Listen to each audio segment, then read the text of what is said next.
वर्षावास हुआ करता था। भगवान के अनुसार 3 महीने या 4 महीने का वर्षावास हुआ करता है। इस साल ये 2020 का ये कोरोना महामारी साल, इस साल 4 महीने का वर्षावास आया हुआ है। वर्षावास 2 प्रकार किया जाता है, 2 प्रकार से। जो वर्षावास आषाढ़ी पूर्णिमा से शुरू होता है और अश्विन पूर्णिमा तक 4 महीने तक, एक अतिरिक्त अश्विन पूर्णिमा ये आ गया है महीना, तो इस साल 4 महीने का वर्षावास आ चुका है।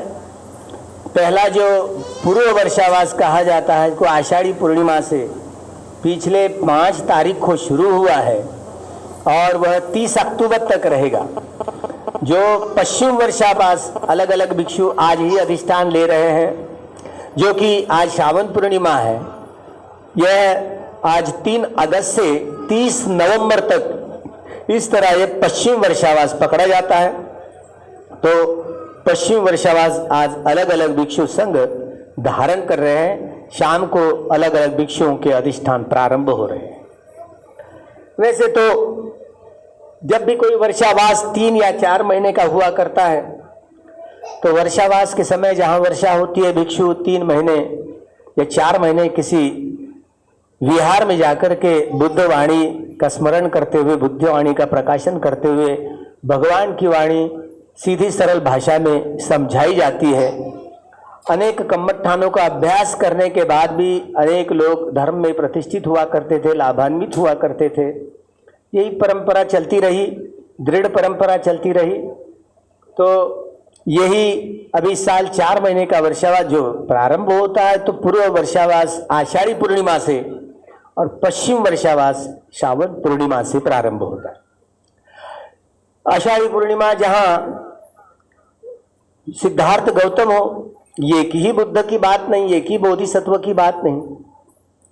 जो ये आषाढ़ी पूर्णिमासी ये ऐसा दिन है जो कि बोधिसत्व अपने माता के कोख में प्रवेश करते हैं। पटिसंधि होती है, उनका चित्त माता के कोख में प्रवेश करता है। इसलिए जन्म का प्रथम स्तन, जो प्रथम क्षण होता है, वह पटिसंधि कहलाई जाती है। जन्म का प्रथम क्षण जो माता के गर्भ में वह चित्त प्रवेश करता है। सिद्धार्थ गौतम का यह चित्त माता के कोख में प्रवेश करने वाले वो जो पूर्णमासी है, वो आषाढ़ी पूर्णमासी है। आयु के 29 साल में महावीर निष्क्रमण किया, गृहत्याग किया, वह भी आषाढ़ी पूर्णिमासी का। और बोधिसत्व ने बुद्धत्व प्राप्त करने के बाद जिस दिन ब्रह्मचक्र प्रवर्तित किया, तो एक ही बुद्ध की बात नहीं, सभी सम्यक संबुद्धों में, भूतकाल में हो या वर्तमान में या भविष्य में हो, ये तीनों घटना एक समान घटती है। यहाँ तक कि भिक्षु संघ की उत्पत्ति भी होती है इसी पूर्णिमा से, और भिक्षु और भगवान के वर्षावास को प्रारंभ हुआ करता है। सभी सम्यक संबुद्धों के काल में यह बोधिसत्व के अपने माता के गर्भ में प्रवेश, यह पहली घटना। महावीर निष्क्रमण जो गृहत्याग होता है, यह आषाढ़ी पूर्णिमासी को ही होता है, दूसरी घटना। और बुद्धत्व प्राप्त करने के बाद, बोध गया से बुद्धत्व प्राप्त करने के बाद जब पहला धम्मचक्र प्रवर्तन करते हैं, वही आषाढ़ी पूर्णिमासी को, और भिक्षु संघ की उत्पत्ति होती है सभी बुद्धों की, वही आषाढ़ी पूर्णिमासी को, और भगवान के भिक्षु संघ के वर्षावास आरंभ होते हैं तो आषाढ़ी पूर्णिमासी को। यह पांचों घटना सभी सम्यक संबुद्धों के काल में एक समान घटती है। अभी ये जो पूर्णमासी का दौर चल रहा है, अभी ये पश्चिम वर्षावास लेने वाले भिक्षु आज शुरू करेंगे। तो ये श्रावण पूर्णिमा का अलग अलग महत्व है। भगवान सम्यक संबुद्ध उनका महापरिनिब्बाण होने के बाद में, जब जीते जी अपना जो काशाय वस्त्र था, चीवर था, यह चीवर टुकड़े टुकड़े वाला चीवर भदंत महाकाश्यप महास्थविर, जो अभी तक उनकी काया का त्याग नहीं हुआ, अभी भी वो जिंदा है। भगवान ने अपना ये टुकड़े टुकड़े वाला जो पंसुकुल चीवर महाकश्यप महाथेर को दान दिया। चीवर में अदला बदली गई और उनका चमकीला चीवर स्वयं ने ले लिया। जब भी आप कभी बोधगया में जाते हो तो 5-5, 10-10 मिनट में वहाँ चमकीला चीवर चढ़ाया जाता है।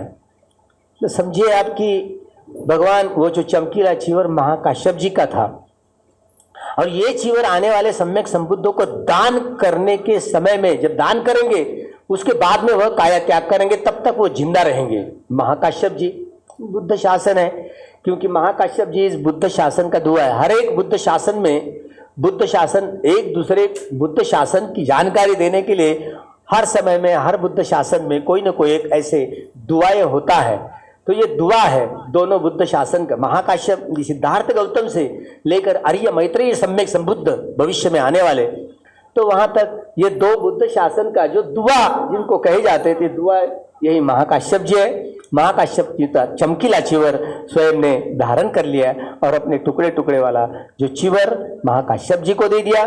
महाकाश्यप जी आने वाले सम्यक संबुद्ध को वह दान करेंगे। वो अंतर्धाम गए। जब बोधिसत्व बुद्ध मुक्त हुए, जो बुद्धत्व प्राप्त किए, और बुद्धत्व प्राप्त करने के बाद में अब उनकी जो काया का त्याग हुआ, महापरिनिब्बाण होने के बाद में, महापरिनिब्बाण हुआ तो न जाने अलग अलग संप्रदाय के लोग भिक्षु संगम में आने लगे। अलग अलग अपनी मान्यताएं, अपने जो कर्मकांड, अपनी अपनी रीति रिवाजों के अनुसार चलते रहे, तो भिक्षु संघ में बहुत सारी गड़बड़ी हुई। वो तो एक सुभद्र नाम का 80 साल का बूढ़ा भिक्षु आखिरी में उपसंपादित होने वाला, जब उपसंपादित होने वाला, अरे अच्छा हुआ बूढ़ा गया, हम सोचते मन में जैसे आया हम वैसे करेंगे। बस यही बात सुन ली महाकाश्यप जी ने, क्योंकि भगवान की वाणी पर संदेह होने लगा, विचिकित्सा होने लगी, संदेह होने लगा कैसे करेंगे। तब जब जब भी बुद्ध वाणी पर संदेह होता है, विचिकित्सा होती है, शंकाएं होती है, तो उस समय जो धर्म में पके हुए तपे हुए व्यक्ति, तो वह व्यक्ति संगायन, जो भिक्षु संघ पके हुए अरहंतों का ताफा जो होता है, तो संगायन करते हैं।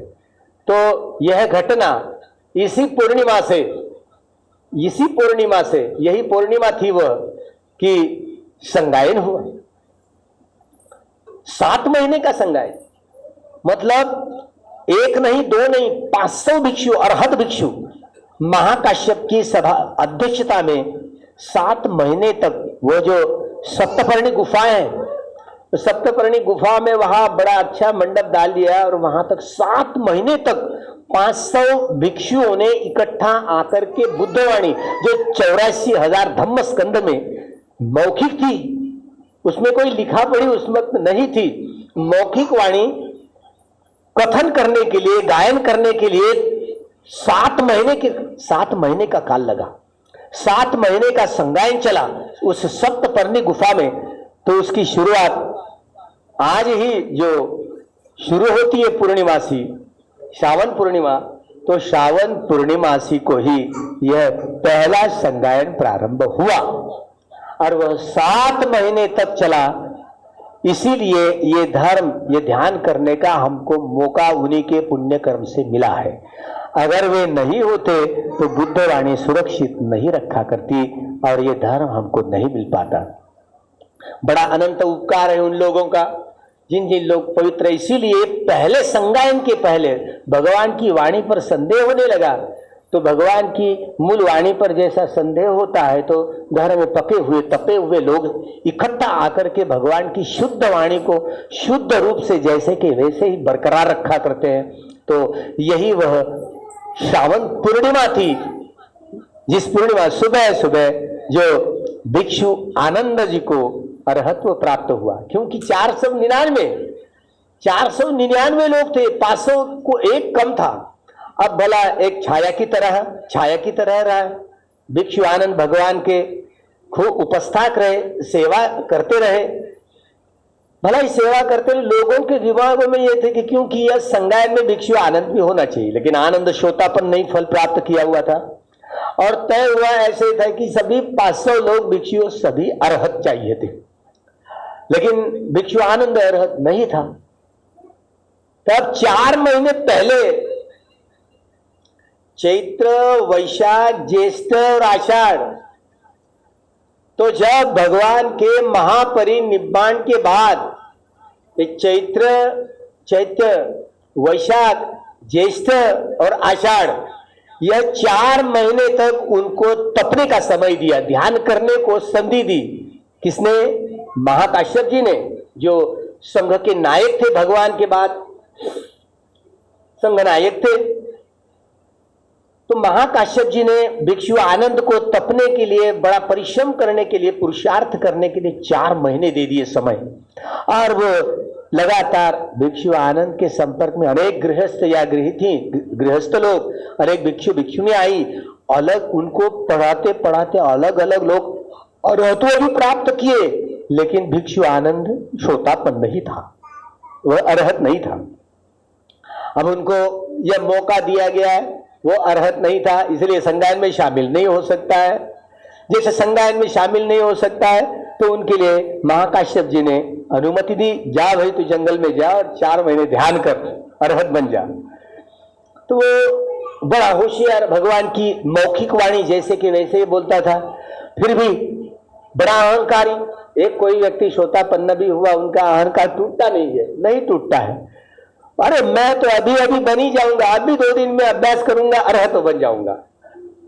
तो लालच भी नहीं होनी चाहिए, मुझे अभी फल प्राप्त हो, जल्दी प्राप्त हो। ऐसी लालच भी होती तो फल प्राप्त नहीं हो पाता, बहुत लंबे समय तक दूर जाना पड़ता है। इसलिए किसी साधक ने ऐसा समय नहीं, क्योंकि समय बांधकर काम नहीं करना चाहिए। अरे मैं ऐसा करूंगा, मैं ऐसा करूंगा, मुझे अभी प्राप्त होने दे, 10 दिन के शिविर में आया हूं, बस अभी क्या संसार में पड़ा रखा है, मुझे अभी अरहत तो प्राप्त होने दे। तो ऐसी अभिलाषा भी यह विभव तृष्णा वाली ही बात हुआ करती है। इसीलिए अभी ये तो 1 महीना गया, 2 महीना गया, 3 में मस्त ध्यान करता रहा, लेकिन कुछ भी लाभ नहीं हुआ। आखिर महाकाश्यप जी बड़े भाग्यशाली, वो तो अग्र थे, संगनायक थे। अरे गलत साधना कर रहा है, क्षमता पुष्ट नहीं हो पा रही है, तो उन्होंने जो महाकाश्यप जी ने कम्बठान बदल दिया, अग्निकशिन का कम्बठान दे दिया। और आखिरी का दिन था, 4 महीने हो चुके, अभी आखिरी का केवल दिन था। अरे तू क्या कर रहा है भिक्षु आनंद, आउस हो, तू क्या कर रहा है, तू परिश्रम नहीं कर रहा है। भिक्षु आनंद ने बात सुन ली और ठीक ढंग से काम करने लगे, रात भर कैसे समता में रहने लगे। अरे मैं केवल श्रोतापन्न हूं, वर्तमान में देखने लगे। बस सुबह सुबह होते समय में, अरे मैं केवल श्रोतापन्न हूं। बस ऐसे सुबह सुबह अपना दाहिनी करवट पर ऐसे हाथ रखकर बस लेटने का समय था, बस उतनी में दूसरी डुबकी, तीसरी डुबकी और चौथी डुबकी भी लगी। उस समय महाकाश्यप जी अपने युद्धि बल के आधार पर वहां पर हाजिर हुए और भिक्षु आनंद को कहने लगे कि भदंत आनंद आउसो, अभी तेरी बारी है कि संगायन आपकी राह देख रहा है, तब तक अरहत तो प्राप्त कर लिया है। और इसी दिन जैसे सुबह सुबह सूर्योदय हुआ, उन्होंने अरहत तो प्राप्त किया। और यह 500वां भिक्षु, 499 थे, ये 500 भिक्षु इसी तरह पहले संगायन में शामिल हुए। इसी तरह इस सावन पूर्णिमा का सावकों की पूर्णिमा, धर्म में पक्के हुए तपे हुए लोगों की पूर्णमासी, जिसमें बुद्ध वाणी की सुरक्षा कर सकते हैं। सुरक्षा की अलग अलग जो बुद्ध शासन के जो दुआएं होते हैं, वह बुद्ध सद्धर्म की सुरक्षा करते हैं। अरे बुद्ध की सद्धर्म की सुरक्षा करने वाले महाकाश्यप जी, जिनके आधार ये सावकों की पूर्णिमा, जो इसी श्रावण पूर्णिमा का महत्व, यह पहली घटना है। दूसरी घटना, आनंद को अरहत्व प्राप्त हुआ। तीसरी घटना, अनाथ पिंडक, 25 वर्षावास अनाथ पिंडक। भगवान बुद्ध ने जो अनाथ पिंडक ने 10,000 लोग इकट्ठा एक साथ ध्यान करेंगे ऐसा केंद्र श्रावस्ती में निर्माण किया। उन दिनों जम्बूद्वीप की बड़ी महाराजधानी के रूप में श्रावस्ती को देखा जाता था। ऐसी एक भी चीज नहीं मिलती, ऐसा होता ही नहीं, इसलिए उनका नाम सावथी रखा गया है। सभी चीजों की उपलब्धियां वहां पर मिल सकती थी। वह बड़ा, सबसे बड़ा, इस जम्बूद्वीप का बड़ा एक राजधानी का शहर था।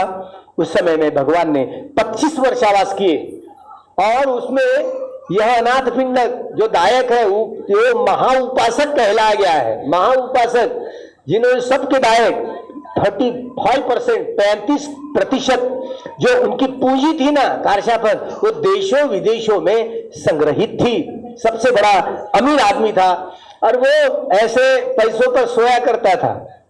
भला वो संपर्क में, धर्म के संपर्क में आया, वह श्रोतापन्न हुआ, महाउपासक कहलाया गया। बहुत महादानी था, जिसमें महाउपासक की एक तुलना में उन्होंने जिस पूर्णिमा को भिक्षु संघ के सामने बिजाई, जैसे श्रावस्ती में ही आज की ही पूर्णिमा में आज की 160 सूत्र भगवान की वाणी के 160 सूत्र मौखिक कर दिए गए, मुखदगत मौखिक कर दिए थे।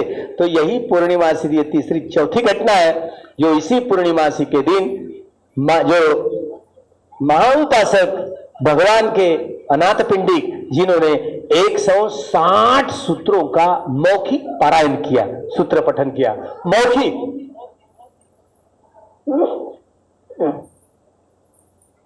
और आखिरी जो घटना है,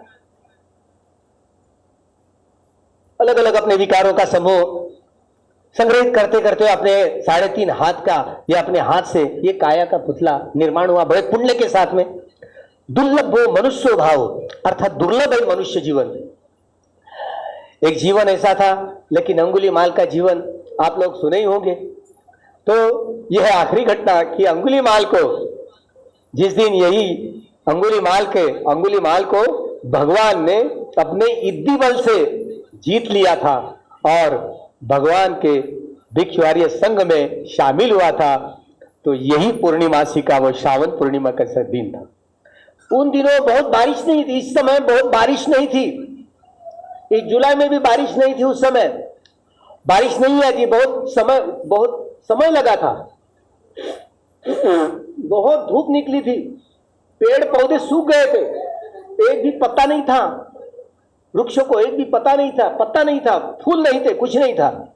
लेकिन जब अंगुलीमाल 999 एक एक करके उनके गुरु के आदेश के अनुसार, जब तक कोई 1000 लोगों की हत्या नहीं करेगा तुझे मुक्ति नहीं पा सकता है, ऐसे कर्मकांडी जो उनको गुरु मिले थे उनके अनुसार वो पथ चलते चलते चलते उनके चित्त की चेतना नहीं थी कि मनुष्य की हत्या करने की। तो उनको चित्त की यार मुक्ति पानी है ना, तो 1000 लोगों का कत्लेआम करना ही होगा। इसी तरह एक एक करके मारते हुए, और आखिरी का जो पेशेंट उनका रहा 1000वां, उनकी ही माताजी थी, नहीं मेरा अहिंसक, मेरा पुत्र ऐसा कर ही नहीं सकता। इसी तरह जैसे वो चली गई, भगवान ने सोचा एक बार अंगुलीमाल ने, अरे इतना आतंक फैल गया, तो प्रसेनजीत राजा जाकर के भगवान को सेना का जत्था भेज दिया था, 5 टुकड़ियां भेज दी थी, एक भी टुकड़ियों का एक भी कोई सैनिक नहीं बचा, सबका खात्मा कर दिया। कितना पराक्रमी था, बलशाली था। भगवान के पास गए राजा प्रसेनजीत, और भगवान बहुत आतंक मचा है, आप कुछ तो भी। तो भगवान उसी रास्ते से जाते, किसान को भगवान मत जाइए, उधर अंगुलीमाल है, अब उधर अंगुलीमाल है, मत जाइएगा। लेकिन भगवान बड़े हसतमुख से जाए तो उन्हीं की ही माँ अंगुलीमाल की माता जी उनके पास गई, तो एकदम खंजर निकाल दिया, जैसे निकाल दिया और दोनों हाथ से ऐसे वार करने लगा तो लटक गई तलवार। दोनों हाथ की ताकत लगाता है, लेकिन सामने जा नहीं सकती तलवार। कौन है तू, क्या है, मुझे क्यों रोक रहा है, अगर हिम्मत है तो सामने आ जाए। तो उस समय भगवान अपने इद्दी बल के साथ में वह गए। पहले तो झाड़ पौधे जो सूखे हुए थे बड़े हरे हरे हो गए, पत्ते लग गए, फूल खिल गए, फल खिल गए, वो तो देखने लगा क्या हो रहा है। और भगवान जैसे आया और देखिए, अरे मत मुंडे जरा रुक जा, कहां भागता है। योजना पथंगुलीमालवंतम, 1 योजन 20 किलोमीटर भागा। भगवान चलते रहे और अंगुलीमाल उसके पीछे भागता रहा, 1 योजन 20 किलोमीटर तक दौड़ते रहा। मत मुंडे रुक जा। भगवान को अरे मैं तो कब का रुक गया, तू कब रुकने वाला है। अहिंसक, अहिंसक मेरा नाम लेता है, पहचानता है, अहिंसक मेरा नाम लेता है, कौन है, क्या है, कौन है, मैं तो सम्यक संबुद्ध हूं। और जो अपने युद्धि बल के आधार पर कितना सारा विराट रूप अपना दिखा, तो ऐसे अंगुलीमाल देखने लगा, उनकी तलवार अपने आप नीचे पड़ गई। अरे मैं तो कब का शांत हुआ, अभी तू कैसे शांत होगा। भगवान के पास में यही उन्होंने विद्या सीखी, और दूसरे दिन जैसे श्रोतापन्न की डुबकी लगी, गांव में भिक्षाटन के लिए गया था, वहां पर लोगों ने इतने पथरावबाजी की, रक्त बंबाल हुआ, लेकिन शांत है जैसे वापस आता है। भगवान कहते, अंगुलीमाल जरा वर्तमान में देख। हाँ हाँ भंते भगवान, मुझे मिला, फल मिला है। और दूसरे दिन भिक्षाटन के लिए जाता है, तो वहां कोई एक भगिनी, बड़ा कठिन डिलीवरी का समय था, तो उस समय अरे भिक्षाटन कोई बासा भोजन नहीं परोसते थे भिक्षुओं को, किसी ने परोसा नहीं, भूखा भूखा आ गया। भगवान बोलते ऐसे ऐसी हालत हो गई, ऐसी घटना हो गई, बहुत चिल्ला रही है वो भगिनी, तू जा और कह दे, जब से मैं प्रवचित हुआ हूं तब से किसी प्राणियों की किसी काया वाचा मन से मैंने हत्या ही नहीं की। यह सत्य है, यह सत्य है, यह सत्य है। इस सत्य वचन से भगिनी तेरा मंगल हो, तेरे गर्भ का भी मंगल हो। इसी तरह वह गर्भ मंगल विधि तभी से शुरू हुई, तो और आगे चल करके वह अरहत्व प्राप्त हुए। तो यही घटना थी जो अंगुलीमाल शरण आ गए, धर्म की शरण आ गए, बुद्ध की शरण आ गए, संघ की शरण आ गए। तो यही पूर्णमासी वो जो थी, जो श्रावण पूर्णिमा कही गई। बड़े विश्व के सभी जानकार, धर्म प्रेमी, धर्म धारण करने वाले लोग इस सारी घटनाओं के मद्देनजर रखते हुए जो पश्चिम वर्षावास इसी श्रावण पूर्णिमासी को करते हैं, तो बड़े लाभान्वित हुआ करते हैं, बड़ी प्रेरणाएं मिलती है। तो जिसे जो श्रद्धा, वीर्य, सती, प्रज्ञा, समाधि, तो सारी इंद्रियाएं, सारे बल प्राप्त होकर के धर्म में स्थापित होने में, बहुत लाभान्वित होने में बहुत कामयाबी मिलती है, बहुत जीवन प्रसन्न होता है। अब इस वर्षावास में शामिल होते हुए, कोरोना साल है 2020 वाला, तो अलग अलग बहुत दूर रहते पाजी पालन नहीं कर सकते हैं, इसलिए बड़ा देखेंगे। अभी वर्षावास आज से शाम को अधिष्ठान करेंगे, और उसके बाद यहाँ 4 महीने का जो वर्षावास होगा, यही आषाढ़ी जो पूर्णिमासी का और इस श्रावण पूर्णिमासी का पढ़ने का महत्व, इस छोटे से इस धम्मदेशना में भगवान की वाणी बार बार जो पजी, भगवान की वाणी को दोहराते समय जो भगवान ने कहा आखिरी के वचनों में, आखिरी का वचन भिक्षु संघ को आमंत्रित करते हुए बुलाते, सती संपज्जन्य न रिंचती, आतापि संपजानु सती मां। जहां भिक्षु संघ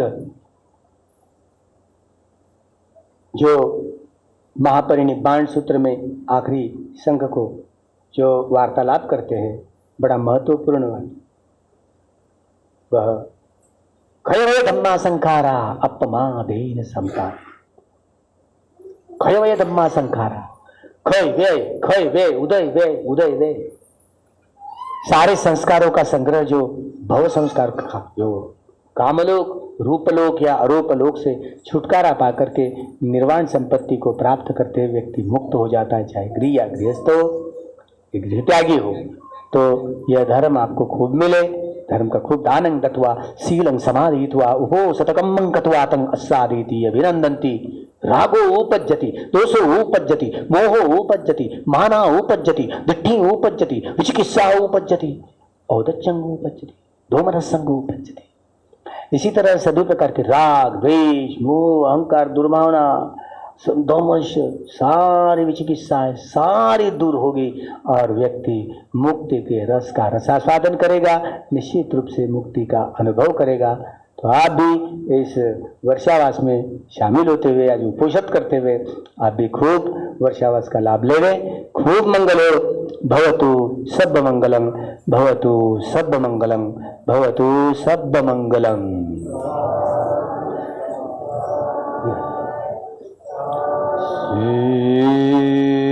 विष्णु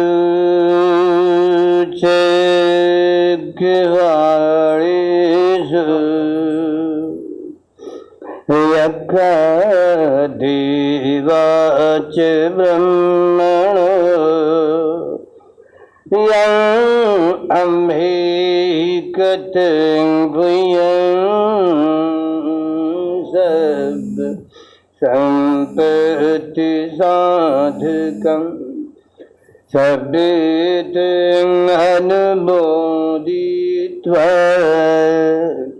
समगासासनिरता प्रमादरहिता होन्तु हरखासु विशेषतो पुण्यभागमिदं चयं समं ददामकारितम्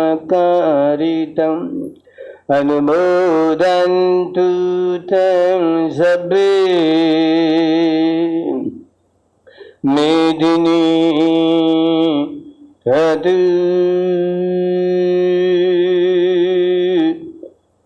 सखी के मेदिनी तद् सखी के मेदिनी तद् सखी के एक शरण है बुद्ध की एक शरण है धर्म की एक शरण है संघ की और शरण नहीं कोई इस सत्य वचन के तेज से इस सत्य वचन के तेज से इस सत्य वचन के तेज से सबका मंगल हो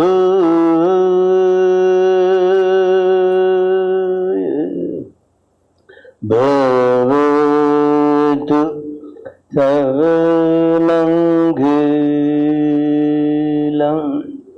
भवतु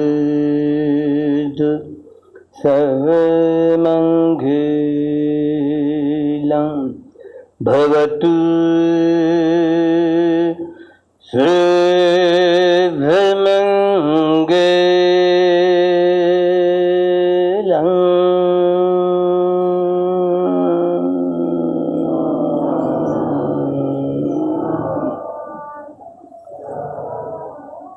सुखी होन्तु सुखी निदुःखा निरोगा निब्बाण पच्यन्तु। सबका मंगल हो, सबका कल्याण हो, सबकी स्वस्ति मुक्ति हो। स्वस्ति।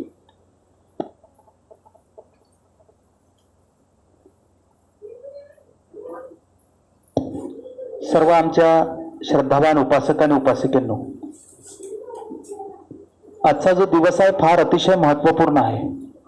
तुम्हाला भंतेजीने सांगितलं असेल किती महत्त्वपूर्ण आहे। आता भंतेजींचा वर्षवास सुद्धा इथेच पहाडीवर आहे। थोड्या वेळात भंतेजी सांगतीलच की पहाडी नाहीतर मग सेंटर असं दोन मधून एक ठिकाण सूचित होईल की जिथे भंतेजी वर्षवास करणार आहेत। आता या वर्षवासाच्या कालखंडामध्ये तुम्हा सर्वांचं कोरोना एक जरी हा प्रॉब्लेम क्रिएट झाला असेल, तुमचं आमचं सर्वांचं खूप मोठं पुण्य आहे की भंतेजी आपल्याला इथपर्यंत लाभले, म्हणजे या परिसरात लाभले। म्हणजे ज्या आधी कसं व्हायचं, बाहेर लोकांच्या आधीच बुक व्हायचं तर भंतेजी तिकडेच जायची, परंतु आता भंतेजी इकडे। मला असं वाटतंय